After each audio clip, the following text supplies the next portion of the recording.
agora. Bom dia a todos, eu sou José Gabriel Ferreira dos Santos e o título do meu trabalho é Modelagem da Conectividade Funcional na Bacia Hidrográfica do Rio Subaúma, Litoral Norte Bahia, com estudo de caso espécies florestais, orientado pela professora doutora Mara Rojane Barros de Mato. Introdução. Bom, décadas de modificações da paisagem, como o intenso plantio agrícola, o monocultivo de eucalipto, queimadas e desmatamentos têm por converter sistemas naturais e seminaturais, que outrora eram de vegetação contínua, em ilhas de hábitats de vegetação secundária, que variam em tamanho, forma, grau de isolamento e conectividade, sendo a fragmentação e perda de hábitats uma das maiores causas do declínio da biodiversidade global. Bom, a criação de corredores ecológicos é uma importante estratégia para tentar manter a conectividade da paisagem. Como podemos observar na imagem, a criação ela vai favorecer, no caso, uma dinâmica populacional de uma espécie, favorecendo tanto o acesso ao recurso, como também a recolonização de fragmentos, além, é claro, de permitir um maior fluxo gênico, evitando, assim, casos de endogamia e minimizando também, é claro, as taxas de extinção, além, é claro, de minimizar os efeitos de borda. A conectividade ela é inverso à fragmentação, sendo a conectividade estrutural a estrutura, composição e configuração da paisagem, e a conectividade funcional está relacionada com uma paisagem facilita ou dificulta o deslocamento e dispersão de uma espécie. Objetivo. O estudo ele tem como objetivos a criação de corredores ecológicos em uma paisagem fragmentada para a manutenção, de um cenário metapopulacional e também com indicação de possíveis rotas de dispersão para a espécie-alvo, que é o Callicebus coimbrai, com objetivos específicos de analisar a estrutura da paisagem, usando indicadores estruturais da paisagem. B. Identificar fragmentos-chave para a manutenção dessa conectividade. C. Simular corredores ecológicos utilizando os Software Landscape Corridors. E, é claro, fornecer subsídio para a manutenção deste cenário metapopulacional da espécie-alvo. Método de estudo. Bom, a área de estudo, a bacia hidrográfica do rio Subaúma, ela está localizada no litoral norte e agreste baiano. Ela possui como rio principal o rio Subaúma. Na paisagem local, observa-se um cenário formado de fitofisionomias como floresta ombrófila densa, floresta estacional semidecidual, áreas de cerrados, estando essas fitofisionomias imersas em uma matriz agrícola, de pastagem e de cultivo de eucalipto.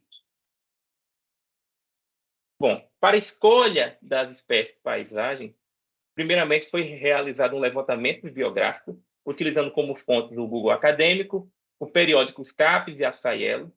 Conversando com a minha orientadora também, foram estabelecidos critérios como a espécie endêmica do bioma Mata Atlântica, utilizando como banco de dados o IBAMA, a IUCN e o ICMBio, ser uma espécie de ocorrência rara e com especificidade ambiental e alto requerimento de área, e também ter ocorrência da espécie na área de estudo, que é a bacia hidrográfica. Bom, a espécie-alvo escolhida foi o Callicebus coimbrai, mais popularmente conhecido como Gigode coimbra filho. Ele foi observado e descrito pela primeira vez por Kobayashi Langit em 99. Ele é um primata neotropical endêmico das florestas costeiras dos estados da Bahia e Sergipe. Ele possui como características físicas um halo esbranquiçado, que é tipo um disco em sua face, uma pelagem de coloração acinzentada, com a cauda de coloração alaranjada. Possui um comportamento diurno, são estritamente arborícolas, possuem hábitos crípticos, além de serem altamente territoriais. E conforme salienta Birne et al. 2016, o gênero Calidus ele é o único componente do grupo Personato. O grupo Personato é um grupo composto de 5 espécies do gênero Callicebus, sendo o Callicebus coimbrai a espécie descoberta recentemente. Além, é claro, da espécie já está em perigo de extinção, de acordo com a lista vermelha da IUCN. Bom, temos aqui a distribuição e ocorrência do Callicebus coimbrai. Em vermelho, temos a distribuição geográfica da espécie. Os pontos de ocorrência foram obtidos também utilizando dados secundários de domínio público. Essas áreas em branco são áreas de importância, são AIs, que foram extraídas do Plano Nacional para a Conservação de Primatas do Nordeste, o PAN-PRIME, na qual a AI 33 da Gameleira é uma área importante, pois está situada dentro da nossa área de estudo. Bom, para a modelagem dos corredores foram utilizados o SIG, o QGIS, na qual, primeiramente, foi realizado um banco de dados espaciais, utilizando o MapBiomas. Com esse mapeamento anual de uso e cobertura da Terra para a área de estudo, foi possível realizar a dinâmica do uso e cobertura da Terra para o ano de 2022, sendo quantificadas essas tipologias usando a ferramenta R-Report. Bom, para o cálculo dos indicadores estruturais da paisagem, foi extraído daquele mapa de uso e cobertura do solo apenas os fragmentos florestais e os seus parâmetros calculados foram o número de fragmentos, o tamanho, a forma, a área core, sendo que esses indicadores foram possível extrair as informações de análise de perda, fragmentação de hábitats naturais e também a escolha dos fragmentos-chave. A próxima etapa foi a modelagem dos corredores ecológicos funcionais, usando o LS Corridor. Para a interface gráfica do LS Corridor, é preciso 2 arquivos em raster. No caso, um, que é o mapa de resistência, que é basicamente o mapa de uso e cobertura do solo reclassificado de acordo com a permeabilidade que a espécie tem a essas tipologias, e o outro são os fragmentos que você quer ligar, que são o fragmento par, e na qual vocês desejam realizar a simulação de corredores. É claro que também essa escala está relacionada com a percepção que a espécie tem a partir que ela assume um risco de atravessar uma matriz. E os métodos utilizados foram 4 métodos, sendo o método de múltiplos caminhos de menor custo, sendo o MP, o ML-Min, o ML-Average e o ML-Max. E aí, no caso, utilizam os valores dos pixels do mapa de resistência para calcular esses valores. Foram rodadas 100 simulações para esses 4 métodos. Bom, aí no nosso caso, os valores de resistência para o mapa de resistência, no caso, para a espécie em questão, a gente consultou um especialista, o primatólogo, o Dr. Raoni Beltrão Mendes, que ponderou esses requisitos para definir a permeabilidade da matriz, sendo os valores mais altos relacionados a uma baixa permeabilidade, ou seja, a espécie dificilmente passaria por essas áreas, e os menores valores relacionados a uma alta permeabilidade. Resultados de discussão.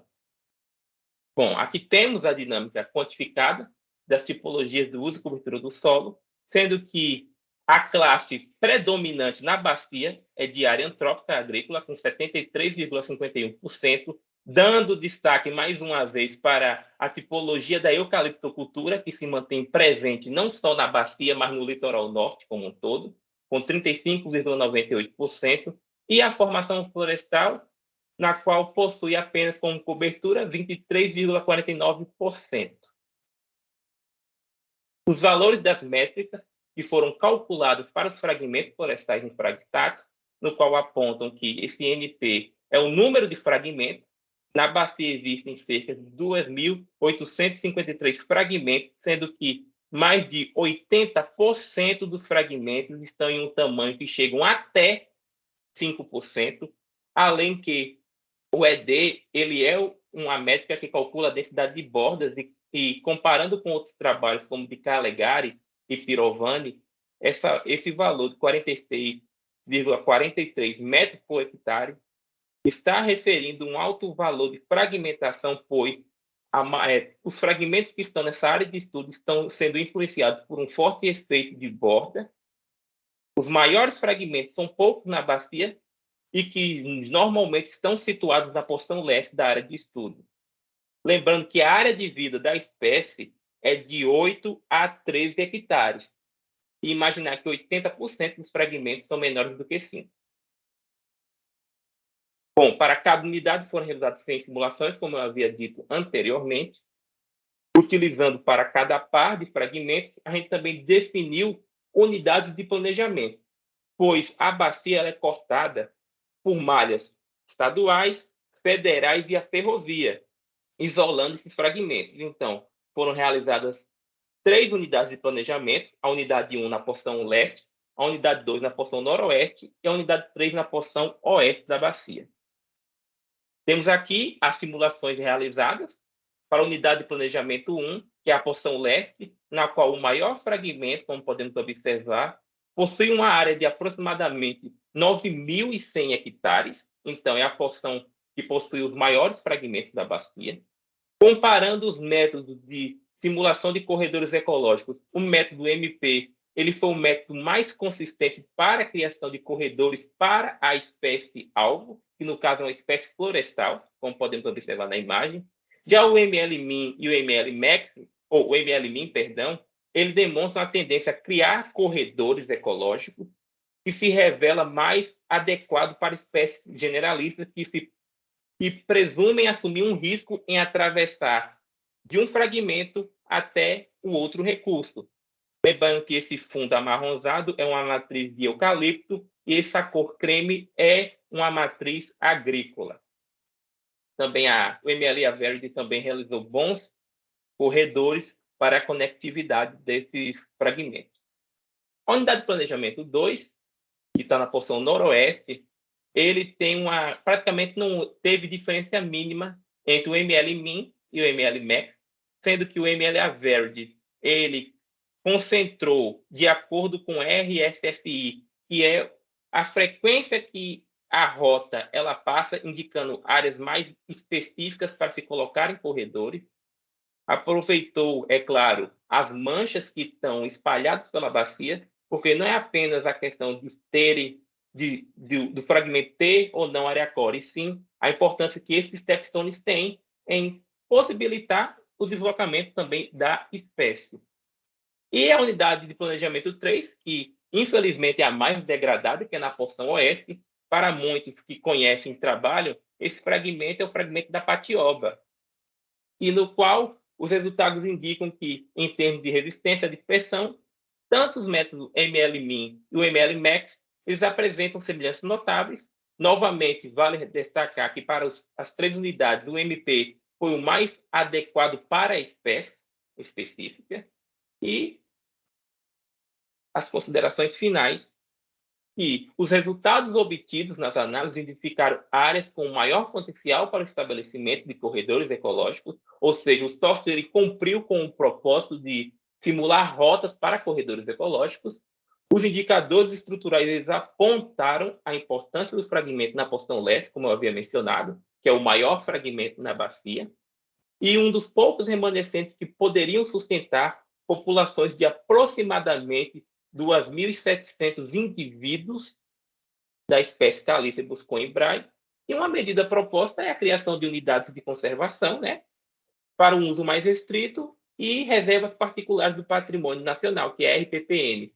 E a área importante da gameleira ela é prioritária para a proteção e gestão de espécies-alvo, como Calice buscoibrae, e não apenas o Calice buscoibrae, mas também de outras espécies do gênero Calícedos que são encontradas na região. As minhas referências.